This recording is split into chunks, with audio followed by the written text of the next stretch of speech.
You know, one of the worst things about this whole COVID-19 pandemic, aside from the obvious with the loss of life and people being sick, is that feeling of the helplessness that we all have. That feeling of just being prisoners in our own home and just watching the world kind of go to hell in a handbasket right before our eyes. And I think for me, that's one of the things that I find hardest about this whole thing, is that feeling of helplessness. So I've decided to do what I can, maybe to at least make a little bit of a difference.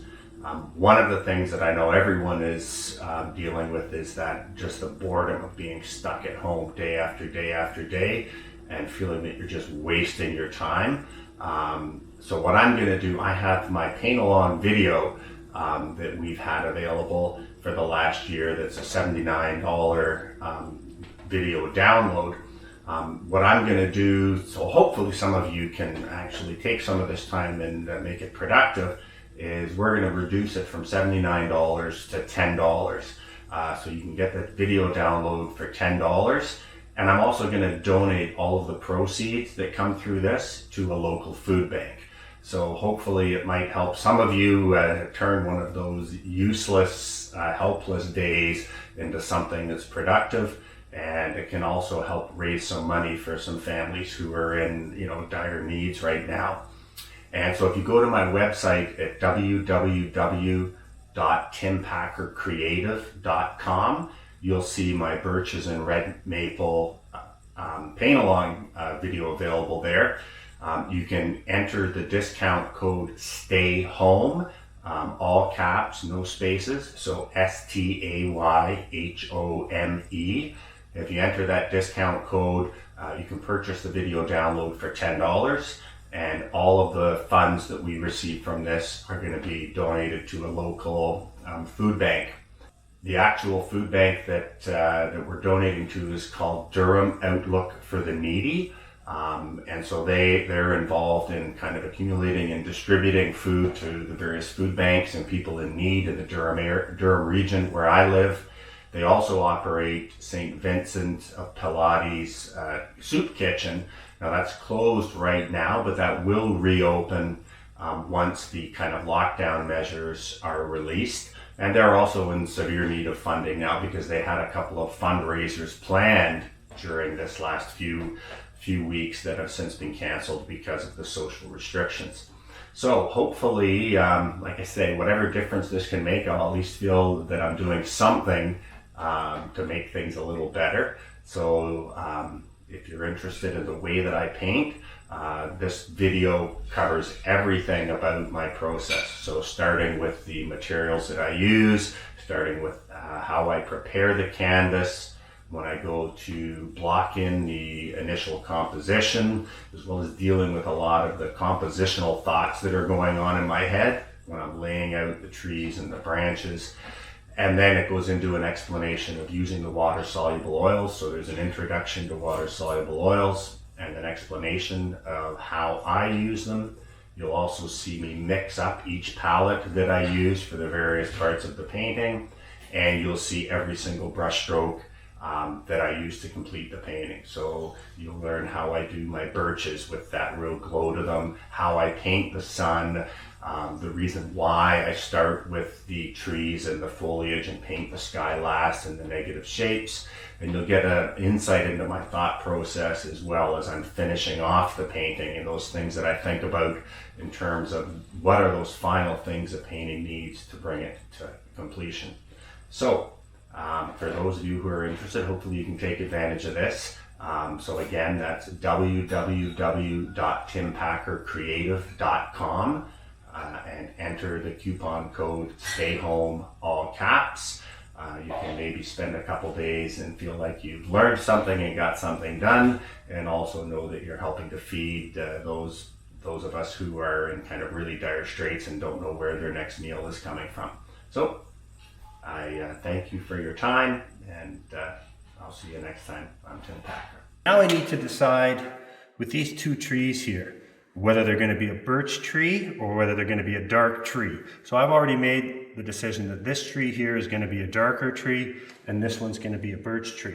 So what I need to do now, I'm just gonna kind of block in a little bit, suggest the light on this tree. The birch tree I'll leave till later because that's a whole pile of new colors I have to mix. So what I'm gonna do for this darker tree is I'm taking alizarin crimson and I'm just putting it into here. Now you notice I didn't put it right up next to where the sun is. I left a little gap around there. And now I'm gonna come in to the mixtures of red I've got on there on my palette. And I'm going to start to suggest that influence of the sun. Now where I've put it down here, where I didn't have the alizarin, you get pretty much that red color. The reason I put that alizarin down there is now I can blend it back into the alizarin. And I'll just keep going a little kind of lighter, more intense red. I'm putting it down here close to the sun.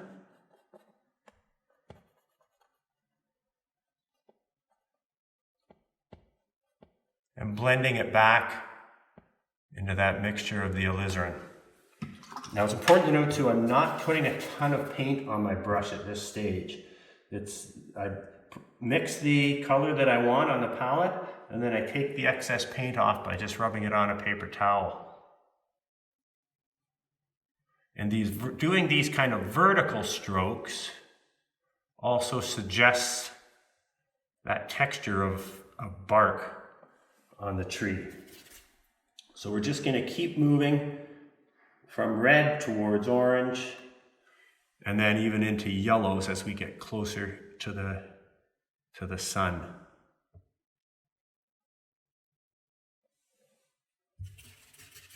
So now I'm going to go to kind of more of a pure yellow. So I'm actually going to clean my brush out because I don't want it just to all be orange, orange, orange.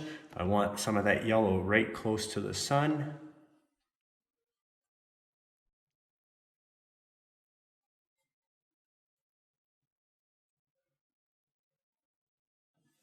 So we're starting to get a little bit of that glow. Now basically the same thing that I did right around the sun, I'm going to do here. Again, we want that transition from that light yellow, maybe just a little more paint in the brush there. We want that transition from that light yellow right around the sun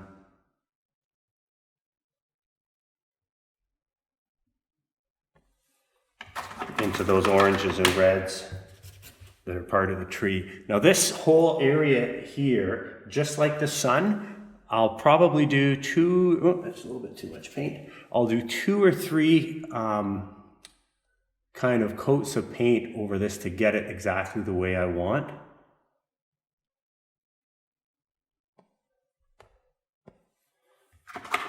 Because in here, I can't go quite as light as I need to go just in one go because the dark of the tree is showing through. So that's kind of getting like the light on the side of the tree, but what really sells this whole idea of the light of the sun is as we move away from the sun, then things start to get cooler. So now I'm putting some magenta, which is that cool red, into where the alizarin is, and then we'll go to a purple mixture. So with a little bit of the titanium white and a little bit of the purple. Because what happens on the far side of the tree is it starts to pick up the bounce light from the sky. And that's going to go from magenta to purple. Now if you put a little too much paint on there like I did there, the solution is just wipe the excess out of your brush and come back with an almost dry brush now to just blend that out.